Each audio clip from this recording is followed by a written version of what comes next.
మన ప్రభు మన రక్షకుడైన యేసు ప్రభుల వారి పేరిట ది లాస్ట్ అవర్ కడవరి గడియ బైబిల్ స్టడీ గ్రూప్ సభ్యులందరికీ మన ప్రత్యేకమైన వందనాలు శుభాలు తెలియజేస్తున్నాను.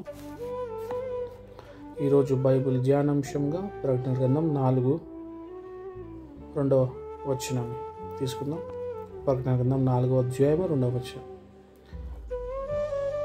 వెంటనే నేను ఆత్మ వశుడినైతిని, అదిగో పరలోకమందు ఒక సింహాసనము వేయబడి ఉండెను. ఆమేన్. భక్తుడైన యోహాను గారు పద్మాసు ద్వీపంలో ఖైదీ ఉన్నప్పుడు రాస్తున్న మాట ఏంటంటే, ఇదిగో నేను ఖైదీనై ఉన్న మాట వాస్తవమే, కానీ ఒక విచిత్రమైన సంఘటన నా జీవితంలో జరిగింది. ఏంటి అంటే, ఇదిగో నేను పద్మాసు ద్వీపంలో ఖైదీ ఉన్నప్పుడు నేను ఆత్మ వశుడనైపోయాను. అనగా ఆత్మ నడిపింపులోనికి ఆ ఆత్మ దేవుడు నేను పూర్తి స్థాయిలో తీసుకెళ్ళిపోయారు. అప్పుడు జరిగిన విషయం ఏంటంటే, ఇదిగో పరలోకమందు ఒక సింహాసనం వేయబడి ఉండుట ఆత్మదేవుడు నాకు చూపాడు అని మాట్లాడుతున్నారు. ఆమేన్. పరలోకమందు ఒక సింహాసనము వేసి ఉంచారంట, వేయబడిన సింహాసనం అంట. ఒక ప్రశ్న, అదేంటండి పరలోకమందు సింహాసనం లేవా, మళ్ళీ కొత్తగా వేయడం ఏంటి అన్న ప్రశ్న మనకు రావచ్చు. యెషయా గ్రంథం 6వ అధ్యాయంలో చూసినట్లయితే యెషయా భక్తుడు అంటాడు, ఇదిగో నేను సింహాసన ఆసనుడైన వారిని ఒకరిని చూశాను. అంటే సింహాసనం మీద కూర్చున్న వారిని ఒకరిని చూశాను. స్టీఫెన్ రాళ్లతో కొట్టబడుతున్నప్పుడు, ఇదిగో సింహాసన ఆసీనుడైన వాడు నీకు చూస్తున్నాను కనులారా అంటాడు. ఇంకా చాలా చోట్ల సింహాసన ఆసీనుడైన వాడు అని వర్ణిస్తారు భక్తులు. కానీ పరలోకం ముందు ఇక్కడ రాయబడిన మాట ఏంటంటే, ఒక సింహాసనం పరలోకం ముందు వేయబడ్డదంట. అదేంటండి పరలోకంలో సింహాసనం వేయబడడం అంటే దాని అర్థం ఏంటి అని మనం ఆత్మదేవుని అడిగినప్పుడు ఆయన వివరిస్తున్నాడు. మన ఇంట్లో కానీ ఎప్పుడైనా అతిథులు వచ్చినప్పుడు, ప్రాముఖ్యమైన వ్యక్తులు వచ్చినప్పుడు, లేక పాస్టర్ గారు వచ్చినప్పుడు మొదటిగా మనం లేచి, అయ్యా రండి ఇంట్లోకి రండి అని ఆహ్వానించి ఏం చేస్తామండి, ఒక చైర్ మీద కూర్చోండి అయ్యా అంటాం. లేదా పర్లేదు మీరు ముందు కూర్చోండి అంటే, లేదా ముందు మీరు కూర్చోండి అయ్యా మేము కూర్చుంటాం అంటాం. అంటే ఏంటి, ఎవరైనా వచ్చినప్పుడు మనము వారికి చేరిచ్చి కూర్చోబెడతామంటే ఒక ప్రాముఖ్యమైన స్థానం, లేకపోతే మొదటి స్థానము, లేకపోతే ఒక గౌరవప్రదమైన స్థానము ఇస్తున్నామని మన క్రియలో చూపిస్తున్నట్లు చేరవేయడం అంటే. అలాగే పరలోకమందు కూడా ఒక సింహాసనం వేశారంట. అనగా మొదటి స్థానం పరలోకంలో ఒకరికి ఇస్తా ఉన్నారంట. ఆయన చూడ్డానికి ఎలా ఉన్నారు కింద వివరణలు ఉన్నాయి, ఏమైనా రాసింది, అది తర్వాత ధ్యానంలో మనం నేర్చుకుందాం ఎందుకు అలా రాయబడి ఉంది అని. ఆయన మరి ఎవరో కాదు, మన ప్రభు అయిన క్రీస్తు, మన రక్షకుడైన యేసు ప్రభుల వారు.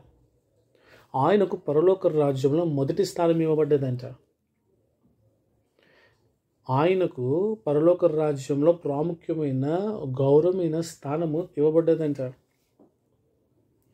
ఇంకో చోటు ఇలా రాయబడి ఉందండి, ప్రకటన గ్రంథము 2వ అధ్యాయము 13వ వచనంలో, సాతాను సింహాసమున్న స్థలములో.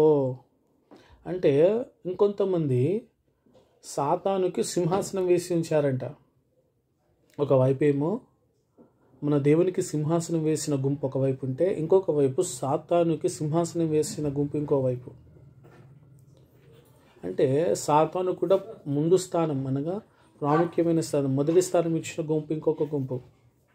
ఇప్పుడు ఈ పరలోక రాజ్యంలో మొదటి స్థానం ఇచ్చిన గుంపు ఎవరు, సాతానుకి మొదటి స్థానం ఇచ్చిన గుంపు ఎవరు అని మనం తేడా చూస్తే, పరలోక రాజ్యంలో మొదటి స్థానం ఇచ్చిన గుంపు ఎవరయ్యా, వాళ్ళు ఎలా ఉన్నారు అని అంటే, ఇదిగో ఆ గుంపు ప్రభుని నిత్యము ఆరాధన చేసే గుంపు అంట.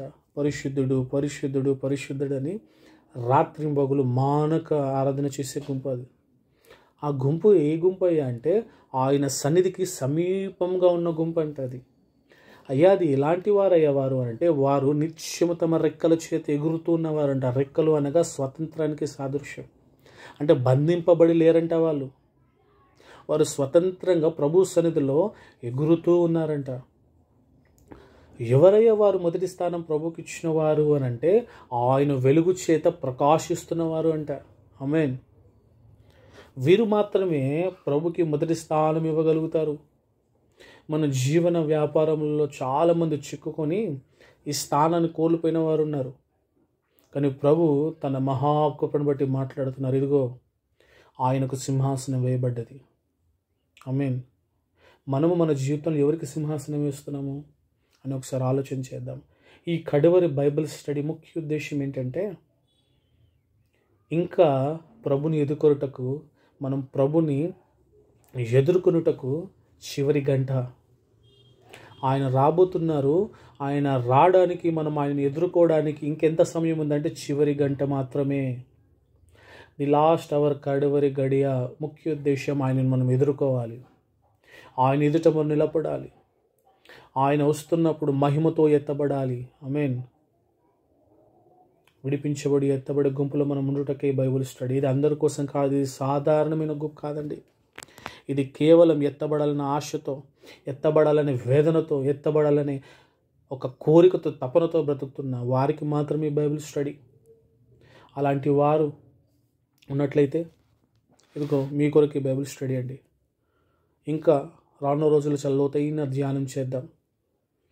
ఇంకను ప్రత్యక్షతలు మీ అందు బోధించుటకు, దైవ ప్రత్యక్షతలు మీ ముందు తీసుకొచ్చుటకు నా కొరకు కూడా కృప కలుగున్నట్లు ప్రార్థన చేయండి. ప్రార్థన. ప్రభువా, నీకు స్తోత్రం. ఇదిగో వేయబడిన సింహాసనం తండ్రి, మేము నీకు సింహాసనం వేయటకు కృపనివ్వండి.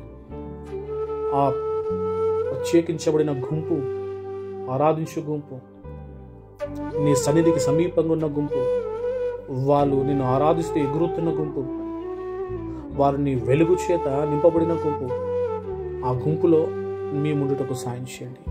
ఇదిగో నువ్వు రానయ్యున్నప్పుడు ఎత్తబడే గుంపుల ముందుకు కృపనిగలరని వింటున్న ప్రతి ఒక్కరిని వారి మనోనేత్రములను వెలిగింపండి. వారికి ప్రత్యక్షత గల మనస్సును వారికి దయచేయండి.